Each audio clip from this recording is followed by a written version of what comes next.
আসসালামু আলাইকুম, আশা করি সবাই ভালো আছেন। আজকে আমরা দেখব কিভাবে ভিজুয়াল স্টুডিও ইনস্টল করতে হয়।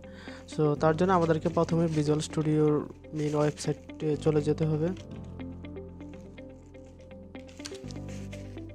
সো ভিজুয়াল স্টুডিওর ওয়েবসাইটে গিয়ে আমাদেরকে ভিজুয়াল স্টুডিওর ভার্সনটা ডাউনলোড করতে হবে। সো এই যে এখানে ভিজুয়াল স্টুডিওর ভার্সনগুলো দেওয়া আছে। এগুলো ভিজুয়াল স্টুডিও কোড, এটা ম্যাক আর লিনাক্সে বেশিরভাগ ইউজ করা হয়। এটা ম্যাকের জন্য, আর এটা হলো উইন্ডোজের জন্য।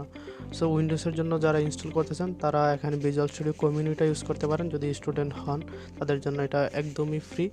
সো আমি কমিউনিটি ইউজ করি। সো আপনারা কমিউনিটিটা ডাউনলোড করে নিতে পারেন এই জায়গা থেকে। সো এখানে দেওয়া আছে মোবাইল আর ক্লাউড উইজেট ডেস্কটপ। সো যে কমিউনিটি অলরেডি আমার ডাউনলোড করা হয়ে গেছে। সো এখন জাস্ট কমিউনিটিটা আমি যদি ইনস্টল করি, যে কমিউনিটি অলরেডি আমার ইনস্টল করা আছে। সো আমি কমিউনিটিটা এখান থেকে ক্রস করে যে ভিজুয়াল স্টুডিও ইনস্টলার, সো আমরা এখানে ইনস্টলারটা ডাউনলোড করে নিয়েছি। তো এখন আমাদেরকে ইনস্টলারটা ওপেন করলে আপনাদের এমনটা আসবে না। সো আপনাদের আসবে এই ইন্টারফেসটা আপনাদের আসবে। সো আপনারা এখন কি করবেন, যদি ভিজুয়াল স্টুডিও ইনস্টল করতে চান, যদি সি শার্পের জন্য ইনস্টল করতে চান, সো এখানে দেওয়া আছে যে .NET, এইটা ক্লিক করতে হবে। দেন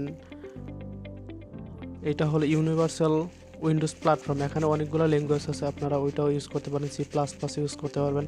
আর যদি অন্য কোনো কাজের জন্য ইউজ করেন তাহলে এখানে এই যে গেম ডেভেলপারদের জন্য ওইটা ক্লিক করতে পারেন।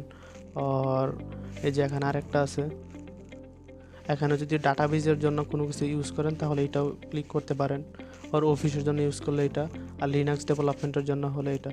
সো এখানে বলতে মানে যদি সি শার্পেই শুধু কাজ করতে চান তাহলে এই দুইটা অপশন ক্লিক করে আপনাদেরকে এই যে কর্নারে ইনস্টলে ক্লিক করলে আপনাদের অলরেডি ইনস্টল হয়ে যাবে। সো আমার অলরেডি ইনস্টল করা আছে, সো ওইটা আর আমি ইনস্টল করতেছি না। সো আপনারা যদি এখন ইনস্টল করেন তাহলে অটো ইনস্টল হয়ে যাবে, কিছুক্ষণ সময় নেবে এগুলো ডাউনলোড হতে।